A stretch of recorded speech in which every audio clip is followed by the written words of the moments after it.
Many thought Oregon was going to get him in the return match. That was a first-round knockout. This was a different kind of game. And Indiana had to show the kind of resolve, Scotty, they showed through the regular season. We talked about the comebacks and the responses by Mendoza. They had to respond again and again because Miami wouldn't go away. Yeah. I mean, halftime we were talking, boy, we thought Miami would come in and have a little bit more fight. And I think when they got the stop, Scott, in the second half, I said to Chris, you could feel the momentum just on the stop before the Fletcher long touchdown.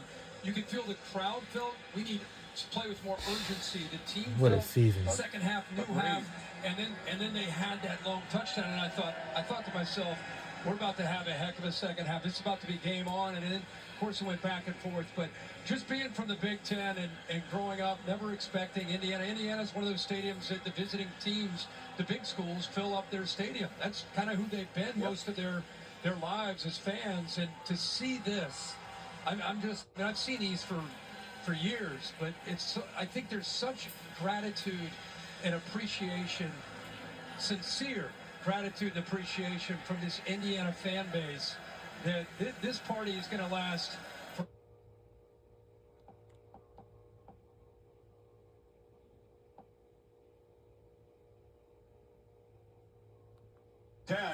and between 69, the year after Woody Hayes won at Ohio State, and the playoff here, they've won a total of 3 in that span. So it's a seismic shift. No question, and we think about the run the SEC had, and that was the fact that there were many different teams among them, whether it was Florida or Alabama or Auburn or LSU. And now you see in order Ohio State, Michigan, and now Indiana, and probably, and I agree with what you said, fellas, at the end, that this is not going to go away. It's not just the billionaires that are throwing their support behind it. It's this massive alumni base that passed the hat to help in this modern era with the tools that are available to them to help bring these guys there. I'm interested just in the plays that happen along the way, that like Becker makes a huge catch, but it's that guy right there, a Heisman Trophy winner. We heard Coach say he rolled the dice, and you better be right. And it feels like he pressed every correct button, and then they get the stop in the end. It was just a remarkable second half for a team that was able to absorb a punch, Chris, when they had to. They did. And Kirk and I, we talked about that play. Yeah, the run is going to be replayed forever, but the call should not be forgotten. They had a chance to go up 10 there and really put pressure on Miami. A field goal, and it's a 6-point game. That would have felt like maybe Miami actually had momentum off that stop. Instead, he felt good about the play. He went into granular detail about how they blocked it up and why they rolled the dice. Jermaine Mendoza, though, taking the 2 shots in the course of that run and just going airborne. I'll never forget that. No, and I do think that the call, if you think about it in the modern world of the NFL, the analytics, I mean, it makes sense because of what's at stake there. You got a chance to make it a 2-possession game late. If you don't get it, your defense has been playing well for most of the game, and you got them pinned around the 15-yard line. So I'm sure they went back and forth during that timeout, but the right call was made. What a call by Mike Shanahan, the offensive coordinator, along with Cignetti, to trust their guy. He's been at that high red zone area. That's usually where he runs the ball. And one Miami safety came down, the other one did not, so he had room to cut to the right and then took it into the end zone. But a gutsy run, and a great way for us to kind of put that exclamation point in the year that Mendoza has enjoyed this year, winning the Heisman. You guys have been such a part of the fabric of the sport for so many years, and I know how much Coach Cristobal just detests the idea of is the U back. Forget the U back.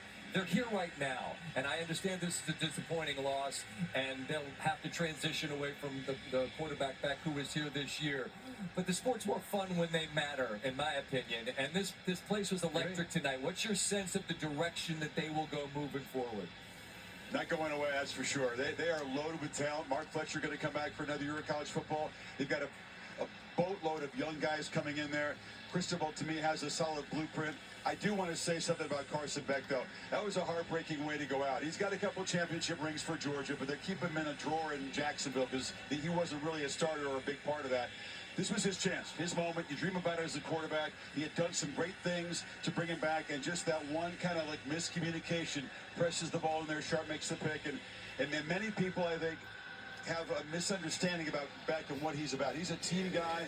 These Miami teammates love him, and I hate to see for him personally, that's a tough blow for any individual to kind of bear that responsibility. I agree with you, and Chris and I have had a chance with Holly to sit down with him I don't know, 7 or 8 times just in those production meetings, and you get to know some of these guys at a different level, and he's one of them. And boy, the table was set. After all, it's what we said when we let him out. When they after Indiana kicked off, after all he's been through, down 6, minute and a half, go do it. What an opportunity, and he got him across right around midfield or so, and then Sharp makes the play, and just maybe a miscommunication on the route. But I think, much like Indiana, I'm with Chris. Miami's not going to go anywhere. When you say Indiana's not going anywhere, Miami, that doesn't mean they're going to play in the national championship every year. It just means these teams are going to be around. These teams are. This was not climb up here. This was fun. See you later. They're going to be around. Right. It's going to be fun. And I think Vanderbilt's going to be around.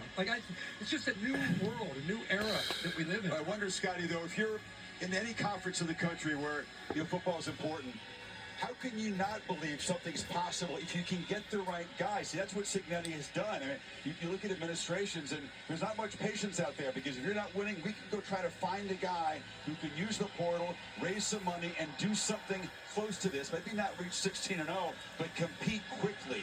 There's no more excuses out there, really.